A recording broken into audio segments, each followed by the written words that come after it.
제1절에서 살펴본 바와 같이 기업의 호칭 체제가 설계되고 나면 각각의 직책별로 직무 명세서가 작성되고 그에 따라 직원들에 대한 인사관리 프로세스가 진행되는 것입니다. 그리고 그 인사관리 프로세스의 구체적인 내용으로는 그 하나가 역량관리이고 또 다른 하나는 성과관리라는 것을 우리가 학습했습니다. 그럼 제2절에서는 이러한 역량관리 프로세스와 성과관리 프로세스가 어떻게 이루어지는지 학습하도록 하겠습니다. 앞에서 살펴본 직무명세서의 두 트랙 중에서 먼저 이번 슬라이드에서는 역량관리를 살펴보겠습니다. 직원의 직무명세가 정의되면 해당 업무를 잘 수행하기 위한 지식과 또 체화해야 할 기술을 정의할 수 있습니다.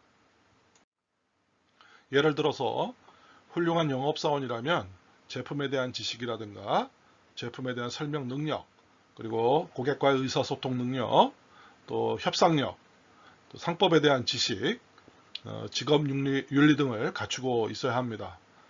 그런데 회사의 조직화 수준이 높을수록 이러한 지식체계가 잘 구조화될 수 있습니다.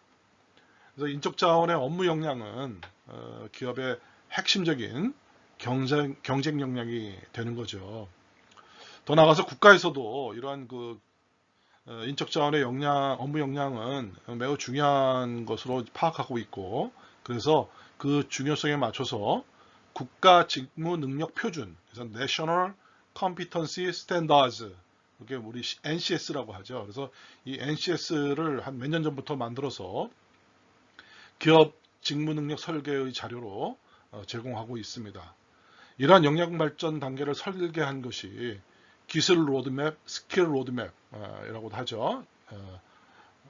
그래서 이 NCS에 대한 그 자세한 내용은 여러분이 ncs.go.kr 이 사이트를 가면은 아주 방대한 양의 정보가 수록되어 있음을 알 수 있습니다. 그래서 직원이 이러한 기술 로드맵에 특정한 과정을 이수하면 역량이 향상되는 것으로 평가할 수 있습니다. 지금 여러분 슬라이드 그림을 보면 앞서 우리가 살펴봤던 A사의 영업사원의 기술 로드맵을 지금 이 슬라이드에서 보여주고 있어요. 그래서 기술 로드맵은 보통 전문 분야별로 마련이 되는 것이 적절하다고 합니다. 그래서 동일 직종의 직원이 5명 이상이라면 이 직원들이 같이 기술 로드맵을 설계하는 것이 직원 만족도를 높이는 좋은 방안이 된다고 볼 수 있습니다.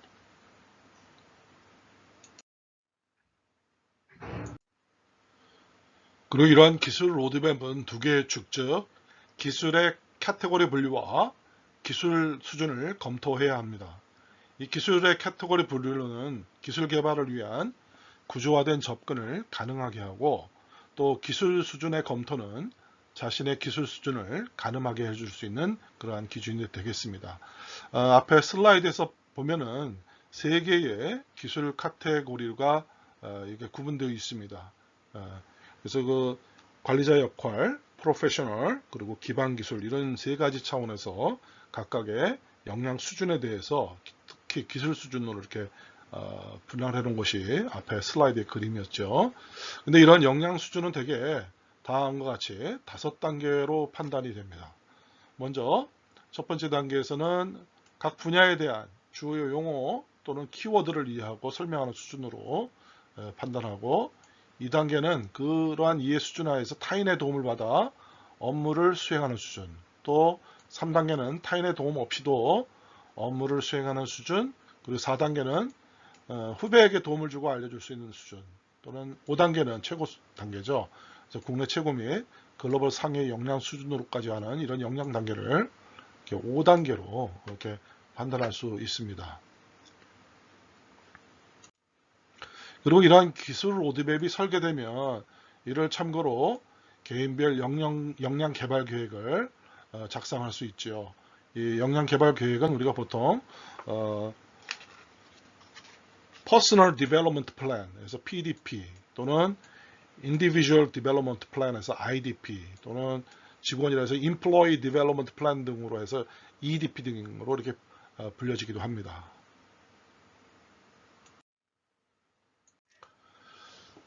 그래서 기술 로드맵이 설계되면은 이를 참고로 개인별 역량 개발 계획을 이제 작성할 수 있는데, 지금 슬라이드에 나타나 있는 두 개의 표는 앞에서 살펴본 A사가 글로벌 기업을 벤치마킹하여서 만든 두 쪽짜리 실제 역량 개발 계획입니다. 그래서 이 역량 개발 계획의 달성 목표는 KPI의 목표에 포함되기도 합니다. 역량 개발 계획은 우리가 앞에서 살펴본 직원이 1년 동안 자신의 역량을 개발하여 업무 성과를 향상하기 위해 꾸준히 노력하도록 하는데 그 목적이 있죠. 그러나 1년 만에 역량 수준을 한 단계 높이는 것은 그렇게 쉬운 일이 아닙니다. 한 분야의 전문가가 되는 데는 최소 한 5년에서 8년 정도의 노력이 필요하다고 합니다.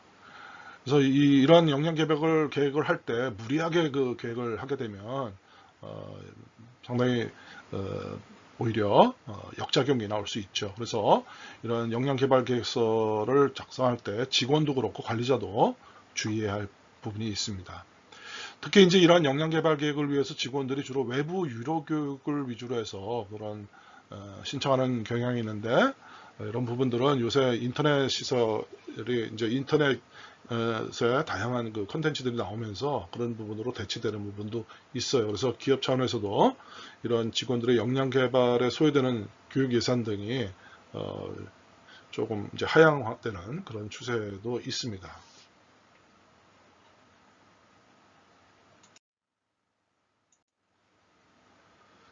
그런데 이러한 그 개인별 역량 관리 프로세스는 어디까지나 성과 관리 프로세스를 지원하는 그런 사이클이라고 할 수 있습니다. 직무 명세서가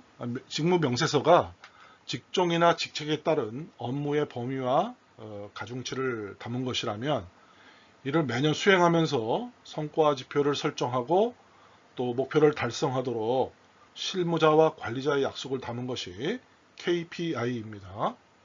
그래서 앞에서 살펴본 직무 명세서와 KPI 차이점은, KPI에는 항목별 성과 지표에 측정 가능한 수치와 계산법, 그리고 완료 일정이 명시되어 있다는 것이죠.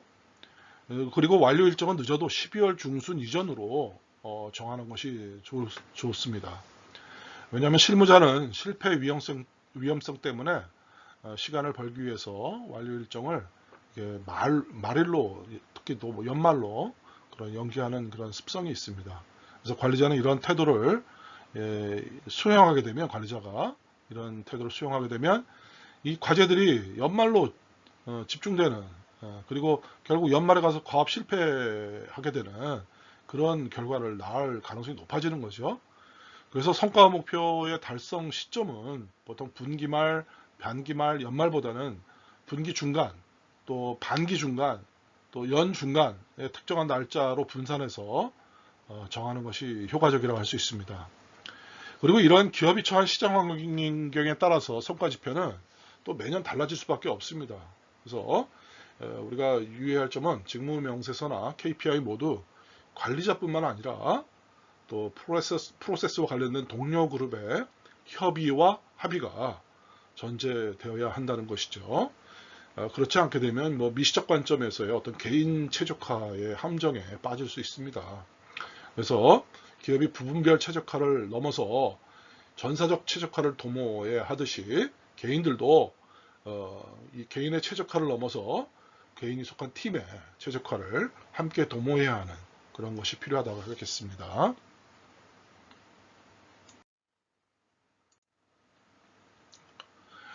이 슬라이드의 표는 A사에서 재무팀장에게 부여한 그 실제 KPI라고 합니다. 그래서 첫째 열에 관점 항목이 있죠. 이것은 우리 균형 성과표의 카테고리, 재무와 고객 관점, 내부 비즈니스 프로세스 관점, 역량 관점이라는 4개의 관점으로 분류되어 있고, 거기에 따라서 둘째 열에는 이제 목표, 카테고리별 목표 항목이 이렇게 설정되어 있죠.